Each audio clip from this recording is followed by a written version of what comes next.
Bonjour à tous. La médiathèque de Lourdes, et en l'occurrence la Grénothèque, vous propose aujourd'hui de parler de l'abricot. Alors, une des légendes, c'est pas une des légendes urbaines, mais une des légendes départementales que nous connaissons ici, dirait que l'abricot ne s'adapte absolument pas dans les Hautes-Pyrénées, parce qu'il est bien trop frileux et que c'est une perte de temps de l'installer dans son jardin. Moi, j'ai en main un petit bout du catalogue de la pépinière Raymond qui se tenait à Tarbes sur la route de Vic dans les années 1820 et sur laquelle on trouve pas moins de 6 variétés d'abricots différents.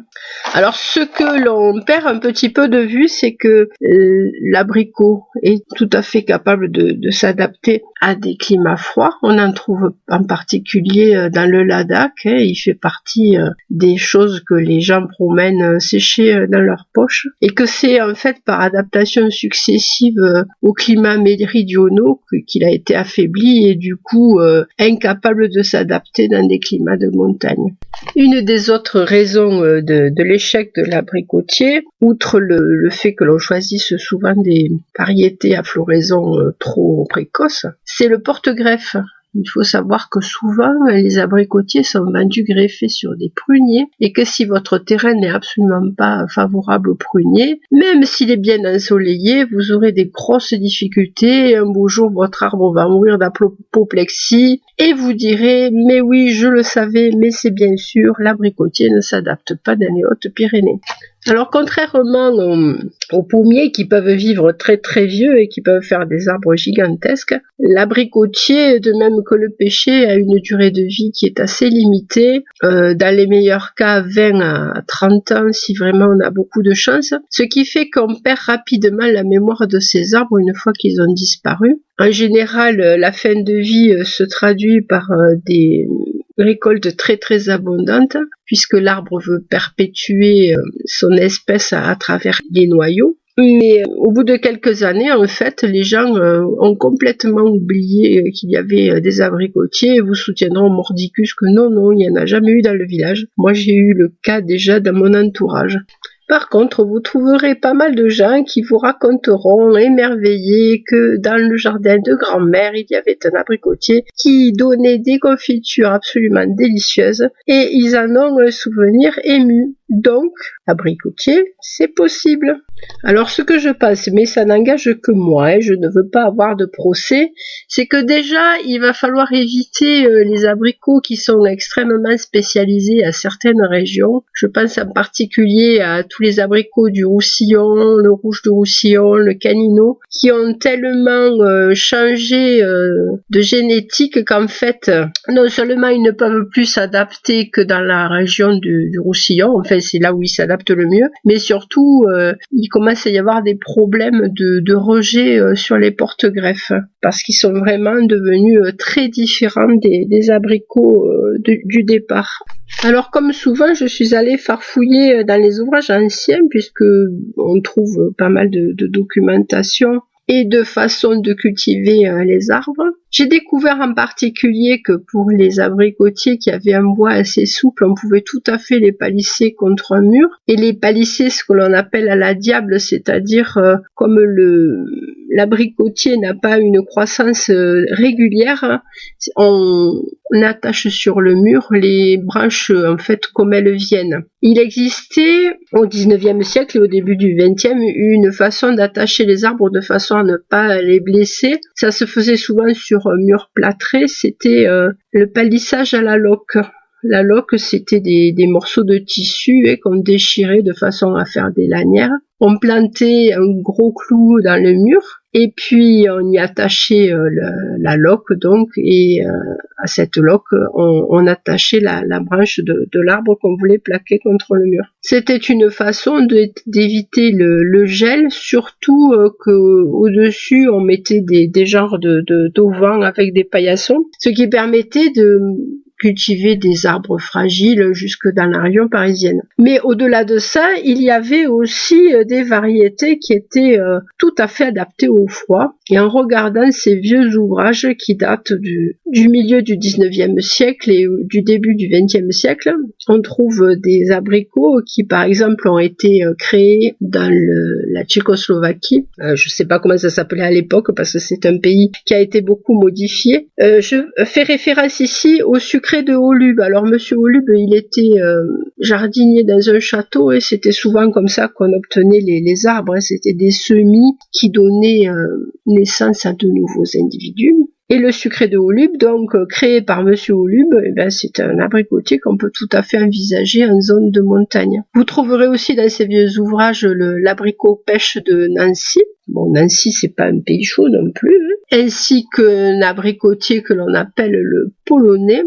Et puis l'Ampuis de Hollande qui était réputé pour donner des petits fruits qui étaient excellents pour la confiture et si je me rappelle bien qui est fidèle de semis, c'est-à-dire que quand vous le semez, la variété est tellement bien fixée que vous obtenez par semis des sujets fidèles aux parents.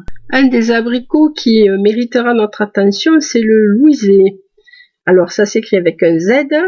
Et ça a été obtenu en 1838 par monsieur Gabriel Louiset, pépiniériste près de Lyon. Et c'est un arbre qui est remarquable parce qu'il s'adapte très très bien en montagne. Il réclame même d'avoir du froid pour pousser convenablement. Cela explique que c'est un abricotier que l'on trouve en Suisse. Et dans le Valais, il y a par exemple une liqueur qui s'appelle l'abricotine. Et l'abricotine est fabriquée essentiellement avec des abricots louisés. Alors, les Suisses utilisent quand même quelques ruses pour venir à bout du gel, c'est-à-dire que quand le gel est présent et risque de menacer les floraisons ou les bourgeons des abricots, en fait, ils arrosent les arbres. Et moi, j'ai eu le témoignage de quelqu'un qui a habité là-bas et qui disait que le matin, il partait à l'école entre deux rangées d'arbres fantomatiques couverts de givre et que c'était un moment absolument extraordinaire. Alors, on n'ira pas jusque-là, mais enfin, un louisé, je pense, même en hauteur, protégé contre un mur bien entendu, ça peut se tenter. Alors ça s'explique aussi par des floraisons tardives. Alors vous avez des arbres qui auront moins besoin de froid que le louisé, mais qui pousseront très très bien dans votre jardin, à condition que les floraisons ne se passent pas au début du printemps. Alors pour ça, je vais vous parler une nouvelle fois d'un site que j'aime bien et qu'on trouve sur internet. Il s'agit de pommier.com et sur ce pommier.com, vous avez les arbres qui sont détaillés par variété et vous avez surtout des indications de floraison. C'est-à-dire que plus vous prenez des dates de floraison tardive et plus votre abricotier a des chances de produire des fruits. Et vous trouverez aussi des références de pépiniéristes, vous les trouvez. Et puis vous savez aussi que vous pouvez chez votre pépiniériste demander des variétés particulières. Et si ça se passe bien, votre pépiniériste pourra toujours le commander et vous le vendre ensuite. Alors vous l'ignorez sans doute, mais il existe deux abricotiers propre à notre département. Il y a le tardif de Tarbes dont j'ai trouvé des traces sur les sites et bon, il faut que je regarde où on peut se le procurer. Et ensuite, il y a le tardif des Pyrénées. Et le tardif des Pyrénées, en fait, c'est monsieur Bourquin, la pépinière Bourquin-Soulès, en fait, qui l'a développé. Je pense que c'était dans les années 80-90, à la suite de la visite d'un client qui a rapporté cet abricot à la pépinière. Et les pépiniéristes de l'époque l'ont développé. Il a été greffé, vendu, commercialisé. Et ensuite, la firme Delbach s'y est intéressée. Et maintenant, le diffuse au niveau national sous le nom de Tardif des Pyrénées Bourquin. Donc, un abricotier tout à fait adapté à notre climat. Alors comme je vous l'ai dit tout à l'heure, l'abricotier est souvent greffé sur prunier et même sur prunier mirobolant. Alors le prunier mirobolant est censé s'adapter à pas mal de sols, ce qui est assez exact. Le problème c'est qu'il a un enracinement superficiel et qu'en période de sécheresse, l'arbre va souffrir. Alors il est possible aussi de greffer sur abricotier franc, c'est-à-dire abricot issu de semis, ou pêcher franc, c'est-à-dire un arbre qui sera également issu de semis. Autrefois on utilisait le petit arbre que vous connaissez peut-être qui est très piquant, qui s'appelle l'épine noire ou prunelier, et cette façon de greffer permettait d'obtenir de très petits sujets, peut-être plus faciles à protéger. C'est quelque chose qui est un petit peu tombé dans l'oubli. Si on est sur un coteau sec et calcaire, on pourra aussi essayer de greffer sur amandier. Alors ce que l'on sait peu, c'est que les amandes, en fait, ça germe très facilement et ça peut rapidement donner un petit arbre. Alors pourquoi greffer? En fait, le porte-greffe va permettre à l'arbre de s'adapter au terrain que l'on a choisi. Un abricotier, par exemple, n'est pas apte à s'adapter à des sols lourds et humides. Et en le greffant sur un prunier, on va obtenir une adaptation au terrain. Alors même si ça peut paraître farfelu de greffer sur des arbres aussi dissemblables, en fait cela s'explique parce que tous ces arbres appartiennent à la famille des prunus. Par exemple, l'amandier c'est Prunus amygdalus, le pêcher c'est Prunus persica et l'abricotier c'est Prunus armeniaca. Armeniaca parce que les Romains pensaient qu'il était originaire d'Arménie. Or on sait maintenant qu'en fait il est arrivé de Chine, mais bon, par des voyages successifs jusqu'à arriver à nous. Alors on recommande plutôt une plantation en automne parce que les abricotiers démarrent très très vite au printemps et donc ils n'auront pas trop le temps de s'enraciner avant de commencer à lancer leur végétation, ce qui fait que voilà, l'installation à l'automne est quand même plus favorable.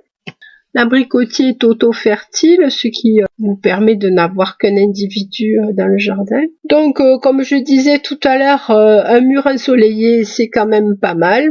Mais je me souviens d'un article que j'avais trouvé intéressant et qui expliquait qu'en fait, c'était le dégel du matin plus que le gel lui-même qui faisait du mal aux fleurs et aux pousses de l'abricotier, puisque au moment où le gel fond, il se forme des tas de petites gouttelettes et ces petites gouttelettes sont autant de loupes dans lesquelles le soleil passe et qui brûlent les tissus de l'arbre. Donc une des préconisations que j'avais trouvées dans cet article disait qu'en fait en plantant l'arbre en dehors du lever du soleil, c'est-à-dire quelquefois à l'abri d'un bâtiment, ou décalé par rapport au soleil levant, on arrivait à échapper à ces brûlures du matin et donc l'arbre était sauf et pouvait mener sa fructification à bien. Les apports de potasse sont également bénéfiques à ces arbres. Moi, mon grand-père en avait dans le jardin et je me souviens de ces grands sacs de potasse d'Alsace sur lesquels était dessinée une cigogne. Ça m'enchantait quand j'étais petite, voilà. Et donc, il en donnait à ces arbres de façon à ce qu'ils se portent le mieux possible. Si vous voulez tenter la greffe, pourquoi pas sur un petit pêcher fin juillet, début août, en écusson, c'est-à-dire qu'on greffe un bourgeon. Allez sur YouTube, on trouve des tutos vraiment très très bien faits. Donc bourgeon greffé sur pêcher qui vous donnera un petit sujet qui va mettre à fruit rapidement. Alors une des précautions à utiliser quand on greffe, en fait c'est d'arroser le porte-greffe avant assez abondamment. Ça permet que l'écorce soit bien hydratée, qu'elle se décolle facilement et que surtout elle rentre bien en contact avec l'écusson et qu'elle ait suffisamment de sève pour pouvoir bien le nourrir. Voilà, j'espère que je vous aurai donné envie de vous pencher sur la question et je vous souhaite dans quelques années de pouvoir faire de bonnes confitures, sachant que le noyau d'abricot peut faire partie des choses qui parfument les peaux. J'ai eu plusieurs témoignages de gens qui me disaient « Ah oui, on mettait l'amande de l'abricot à l'intérieur du pot. » Alors point trop d'infos, parce qu'à haute dose c'est toxique. Et c'est d'ailleurs avec le noyau d'abricot que maintenant on fabrique l'amaretto qui était en Italie au départ fabriqué avec de la cerise, hein, et le noyau de cerise est nettement plus petit que le noyau d'abricot, donc voilà, on a changé les fabrications, sachant quand même que dans ces fabrications d'amarettes, on a trouvé moyen aussi d'enlever les produits qui peuvent s'avérer toxiques dans les noyaux quand ils sont en trop grande quantité. Bien, je me rends compte que je n'ai pas expliqué pourquoi on arrosait les arbres en temps de gel, ça peut paraître barbare. En fait, à l'intérieur d'une gangue de glace, la plante se retrouve à plus 4 degrés, et donc ainsi les bourgeons échappent au gel. Voilà, vous savez tout, ou presque. C'était Radio Gréno, Annick Valérie. À très bientôt.